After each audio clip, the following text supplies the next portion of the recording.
You know that proverb about a butterfly flapping its wings and it causes a tsunami halfway across the globe? That, my friends, is what you call a butterfly effect. A small event that causes a major chain reaction. I've actually done 2 videos about this topic in the past, so feel free to go check those out. But for now, sit back and enjoy this video.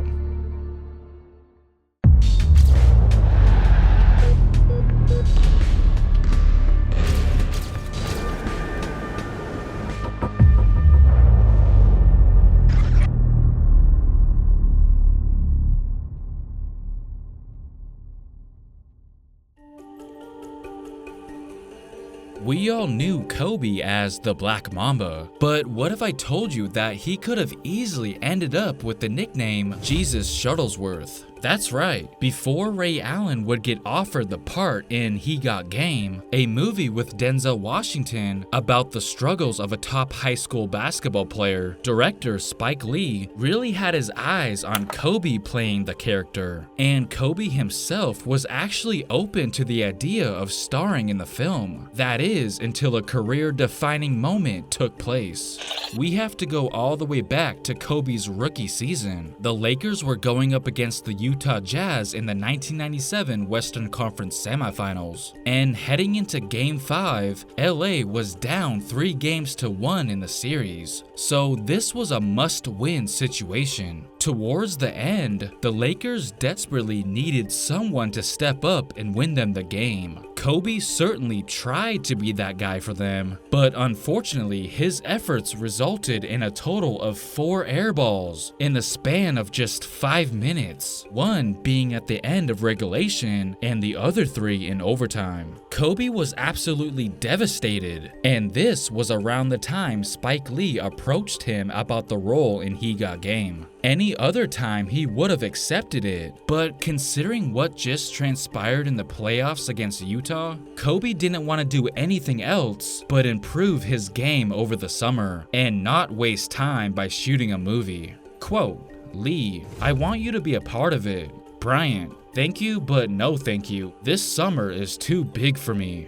Kobe was extremely motivated after putting up 4 airballs in that elimination game, and he wanted no distractions while he put in work that offseason. So had Kobe not experienced that embarrassing exit, he even said himself that he would have been in the movie, and instead it would have been him who wore Shuttlesworth on the back of his jersey in the 2013-14 NBA season. But at the end of the day, I still think it worked out for everyone, because it's hard to picture anyone other than Allen as Jesus Shuttlesworth. And as for Kobe, choosing to practically live in the gym instead is a huge reason why he ultimately became one of the greatest players this game has ever seen. The history of the NBA almost went in an entirely different direction.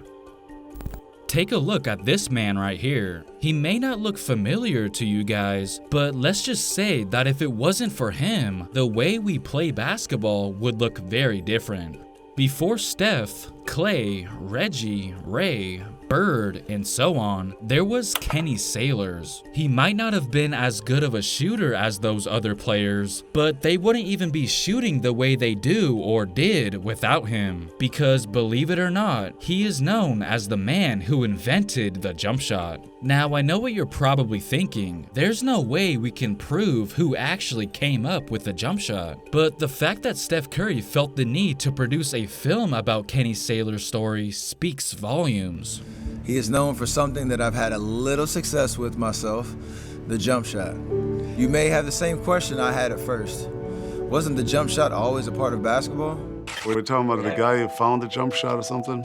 Do you know who that guy is? No. I just thought the jump shot was just a part of the game. The sport of basketball has seen many names shape its rich history, but there's one name that escapes memory. That was my jump shot. No one shot that up until then like he did.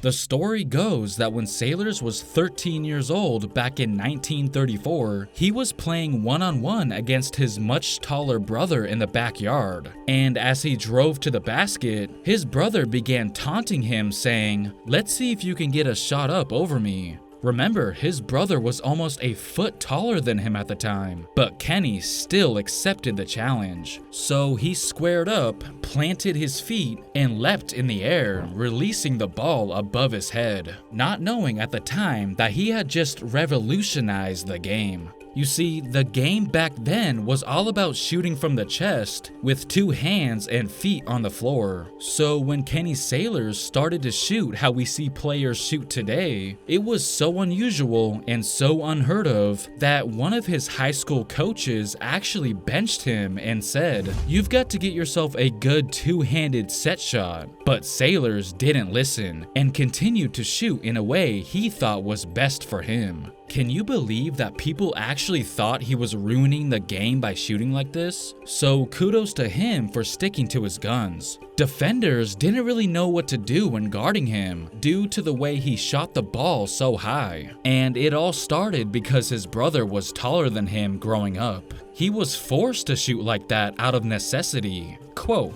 "I had to think of something." This picture will forever be immortalized as the man who people say invented the jump shot. Before Tim Duncan became an NBA legend, he actually wanted to be a swimmer growing up. Before basketball entered his life, swimming was Tim Duncan's childhood passion. Swimming was a Duncan family affair. Tim's sister, Tricia, was a member of the 1988 Virgin Islands Olympic team. It was a big dream of mine. Ever since I was so small, I wanted to grow up to be an Olympic swimmer. But when he was 12 years old, Hurricane Hugo, a Category 5 storm, would strike his home city of St. Croix, destroying the swimming pool he trained in the process, leaving him with no other choice but to train in the ocean. However, his fear of sharks caused him to quickly give up on his swimming dream, and decided instead to focus on basketball from there on out. The native of St. Croix in the U.S. Virgin Islands has become a hero in his homeland. And ironically, his path to the NBA was greatly influenced by a natural disaster in the Caribbean. Despite Duncan's late start in basketball, it was an easy transition. In fact, when he was just 16 years old, he went up against NBA star Alonzo Mourning in a charity game and dominated him. So it was clear that this was the right path for Duncan all along. It is only recently that Anthony Simons has been looking like the star guard of the Blazers' future. But what many don't realize is that he once had a sneaky, overlooked impact on Trailblazers history.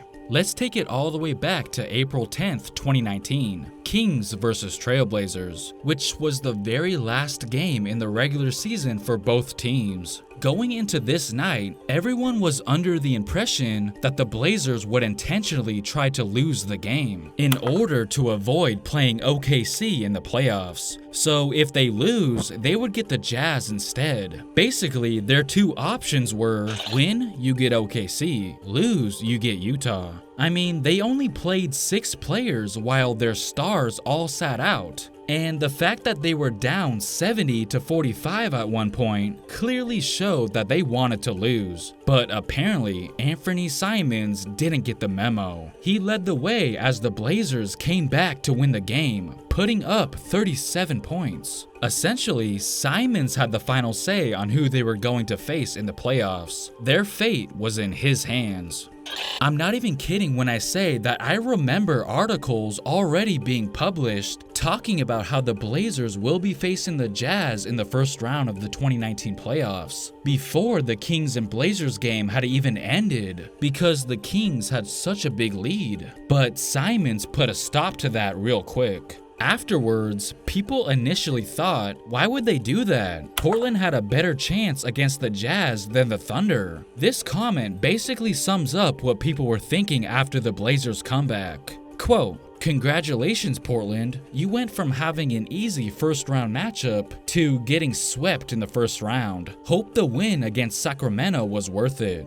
Even the Houston Rockets fans were kinda pissed at Portland, because by the Rockets now getting the 4th seed as a result of the Portland win, it forced them to have to face the Golden State Warriors in the second round instead of what could have been the conference finals. And it allowed Portland to avoid Golden State until the conference finals. Simon's never give up mentality he had the last night of the regular season shook up the entire playoff bracket. And we could also say that he blazed the trail that led to his teammates' iconic shot against OKC, the team that they were never supposed to face. I honestly believe that part of the reason Dame made the top 75 list in the first place was because of his 2 walk-offs. I'm not saying that's the only reason he made the list, but they definitely helped his case. Obviously, Dame is the one who had to physically make that shot to eliminate OKC, but I think he has Simons to partially thank for it.